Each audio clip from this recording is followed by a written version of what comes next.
बाबरी मस्जिद एक मुख्तसर तारीख। बाबरी मस्जिद कब बनाई गई और उसके बाद उसके साथ कब कब क्या क्या हुआ, इस वीडियो के जरिए से आज हम उस पूरी तारीख को आपके सामने रखेंगे। इस बात से सभी वाकिफ हैं कि 1528 में बादशाह बाबर के हुक्म पर मुगल गवर्नर मीर बकी ने बाबरी मस्जिद को तामीर करवाया था।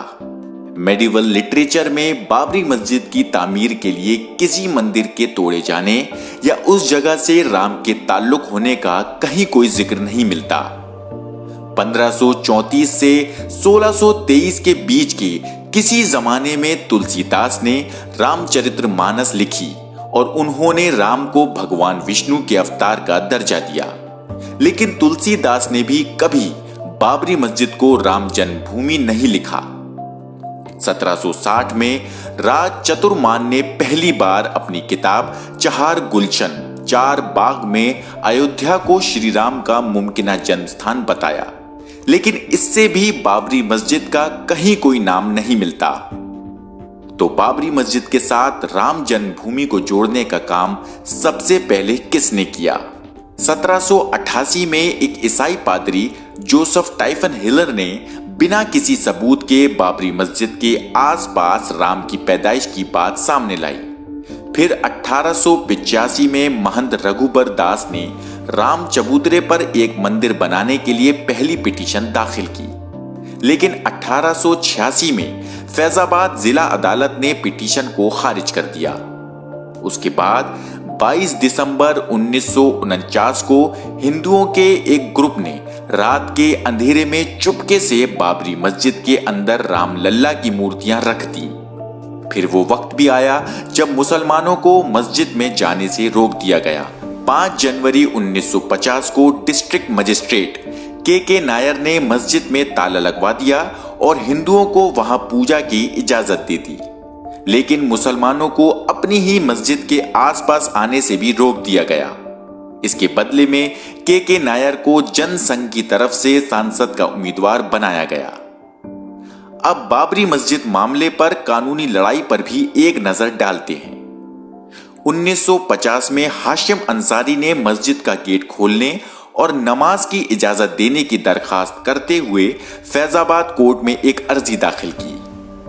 उसके तुरंत बाद गोपाल विशारद और महंत परमहंस रामचंद्र दास ने स्थान जन्मभूमि पर पूजा की इजाजत के लिए दरखास्त दी।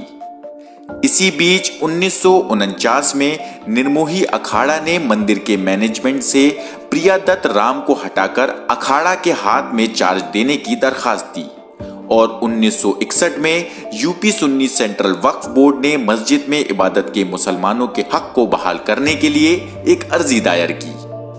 फिर 1984 में विश्व हिंदू परिषद ने विवादित जगह को आजाद कराने और वहां राम मंदिर बनाने के लिए एक पैनल बनाया और इसके लिए एक बड़ी तहरीक चलाई। फिर 1 फरवरी 1986 को डिस्ट्रिक्ट जज के.एम. पांडे ने यूसी पांडे की पिटीशन पर हिंदुओं को इज्तिमाई पूजा की इजाजत दे दी और उस दिन मस्जिद को हिंदुओं के हवाले कर दिया गया। 9 नवंबर 1979 को उस वक्त के प्राइम मिनिस्टर राजीव गांधी ने मंदिर के शिलान्यास की इजाजत दी और 11 नवंबर 1979 को भारतीय जनता पार्टी और वीएचपी ने मिलकर मंदिर का शिलान्यास किया। उसके बाद खूनी रथ यात्राओं और मुस्लिम मुखालिफ फसादात का सिलसिला शुरू हुआ। 25 सितंबर 1990 को उस वक्त के बीजेपी अध्यक्ष एल.के. आडवाणी ने गुजरात के सोमनाथ से उत्तर प्रदेश के अयोध्या तक एक रथ यात्रा निकाली, जिसके नतीजे में 1991 में बीजेपी उत्तर प्रदेश में सत्ता में आ गई। 7 अक्टूबर 1991 को उत्तर प्रदेश की बीजेपी हुकूमत ने मस्जिद से जुड़ी मुसलमानों की वक्फ की 2.77 एकड़ जमीन को अपने कब्जे में लेकर कंस्ट्रक्शन शुरू कर दिया। 23 जुलाई 1992 को प्राइम मिनिस्टर की मुदाखलत पर यूपी के चीफ मिनिस्टर ने स्टेटस क्वो को बनाए रखने और मस्जिद की हिफाजत की यकीन दहानी कराई, लेकिन 28 नवंबर 1992 को आडवाणी ने सुप्रीम कोर्ट के हुक्म की खिलाफ वर्जी करते हुए मंदिर की तामीर जारी रखने का ऐलान किया और बिल आखिर वो काला दिन आ पहुंचा जब 6 दिसंबर 1992 को हुकूमत, अदालत, पुलिस और तमाम जमहूरी इदारों की आंखों के सामने मस्जिद शहीद कर दी गई।